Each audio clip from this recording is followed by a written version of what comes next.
Lee Hemingway, welcome to Book Read. I am super excited that you've come to join me on my show today because I know you have a pretty cool book you're going to read from. Can you tell us a little bit about your book and how you came about writing it?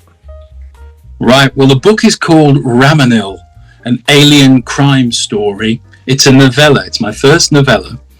And what happens, we have aliens on Earth. Now, they're not all from Mars. They've been living on this planet for years. But the aliens are normally good. They're guardians. Because mankind is stupid. We really are stupid. We do stupid things. So the guardians come down to keep an eye on planet Earth.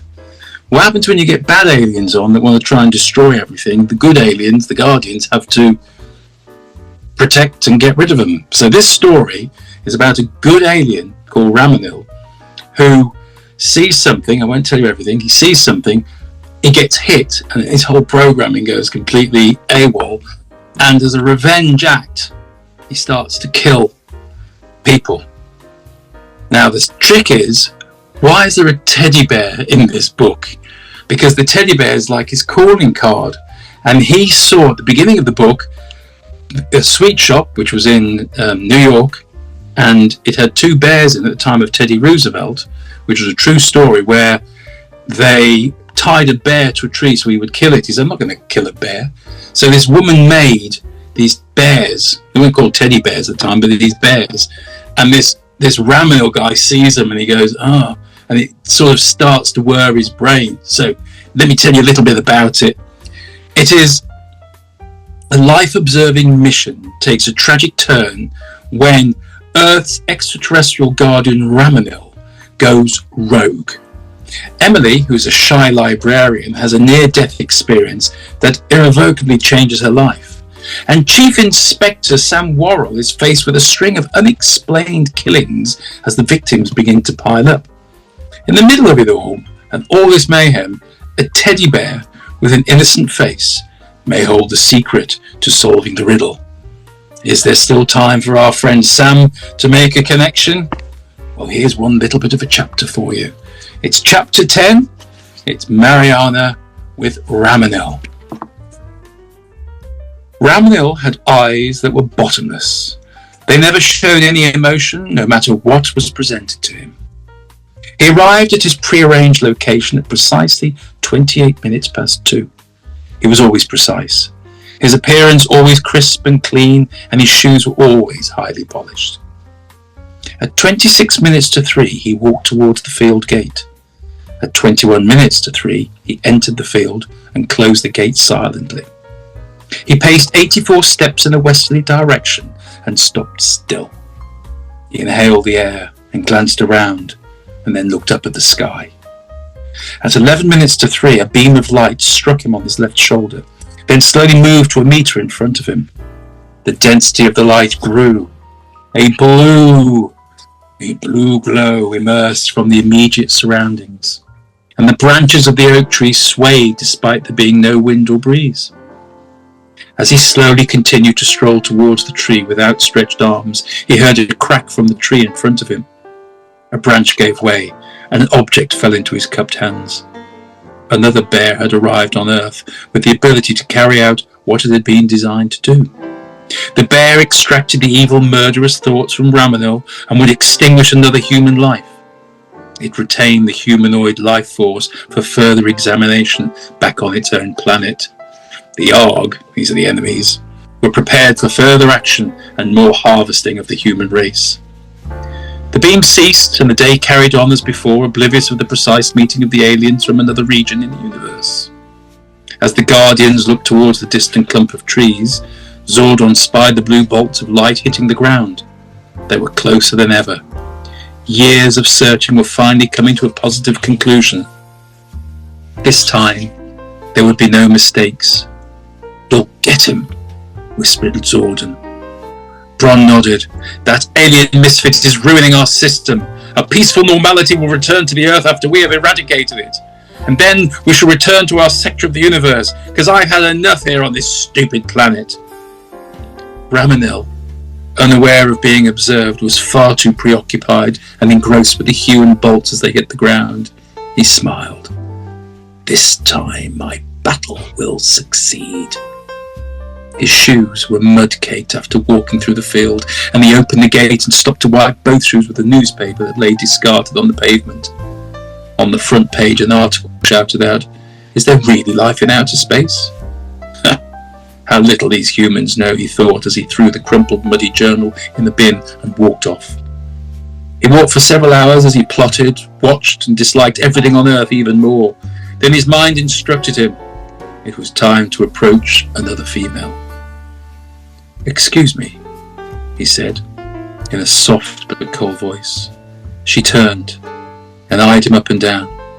He failed to notice his attire, his smart tailored suit, his clean dark blue shirt and polished shoes.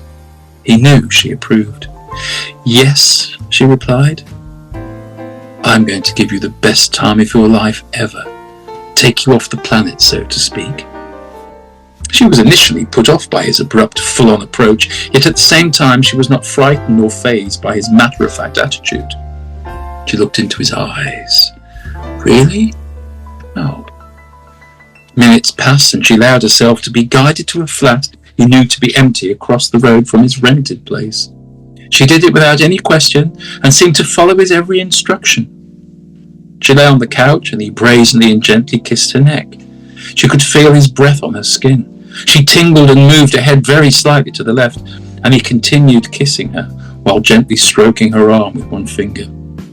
She sighed and allowed him to continue, and he smoothed her long hair, running his hand through her long mane, and brushed his left hand over her breast and down her torso. Suddenly, Ramenil stopped and looked around the room. She saw nothing. He continued to play with her, slowly arousing her inner desire, and she didn't object when he slid his hand down her trousers and continued stroking her. And she inhaled fast, and he stopped again, and she whimpered, "Don't stop." The alien stood up and walked to the light switch to turn it off. The room was still light. A soft purring sound came from the window. He opened it, and a draft brushed up by the curtains. "Now," he whispered, "you will have the best time of your life. Are you ready?" She was not only ready, but arch, waiting for what she expected him to do. "Do it to me now."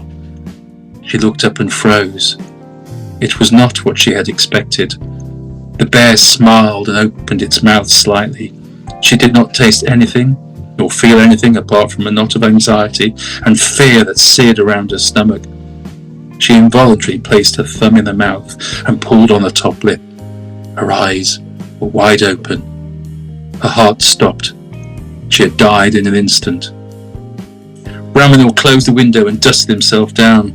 There would be no trace to show that he had been there. No finger marks, no forced entry. There was no weapon. He moved the teddy bear to the chair beside the body and looked over the corpse. Its job was done, and it shut down forever. Mariana lay on the bed, innocent, calm, angelic, unsatisfied, and dead. The bear displayed a guilty smile, yet at the same time took on an air of mocked innocence. It had been so easy, so straightforward, and so predictable. Another female had been extinguished, another life preserved for another race. Momentarily, Ramenil experienced a mind that was clear of revenge. The sensation of purity and innocence returned and floated around his mind.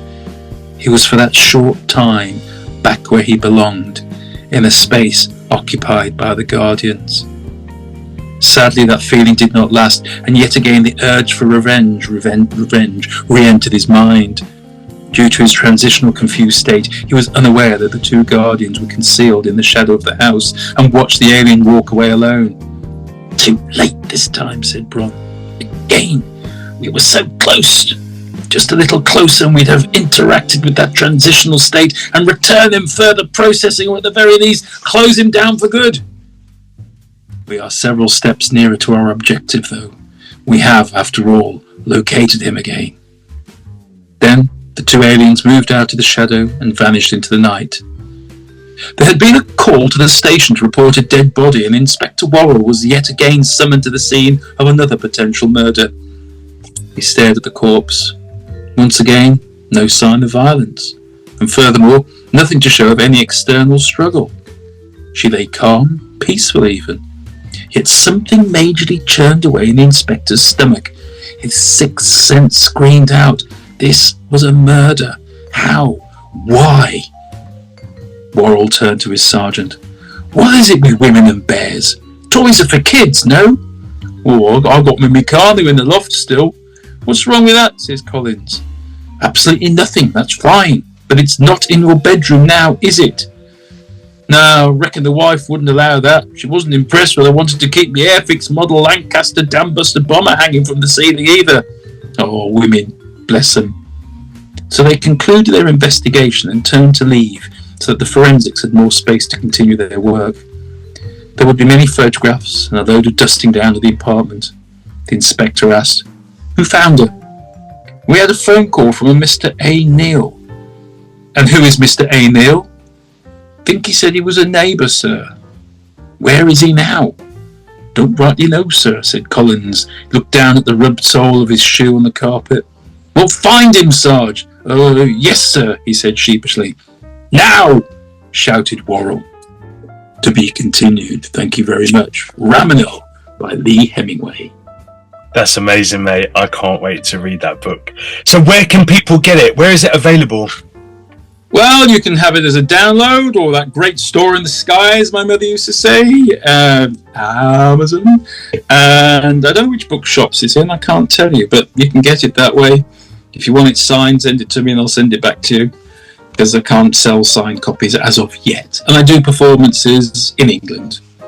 If somebody would like to invite me over anywhere in the world, I'm more than willing to pack an overnight bag and come over for you. Wonderful. As long as there's a cup of tea and a cheese and cucumber sarnie waiting at the other end. Cheese and cucumber sarnie. Let me tell you about cheese and cucumber just before you go. Alice Cooper, my all-time hero. When he'd stopped drinking, we got to meet him in Birmingham before a gig. My friend was his guitar engineer. Come and meet Alice Cooper. Well, I'd seen him first time in America when I was 15. My mum came with because Only Women Bleed had come out at the time and she loved the song.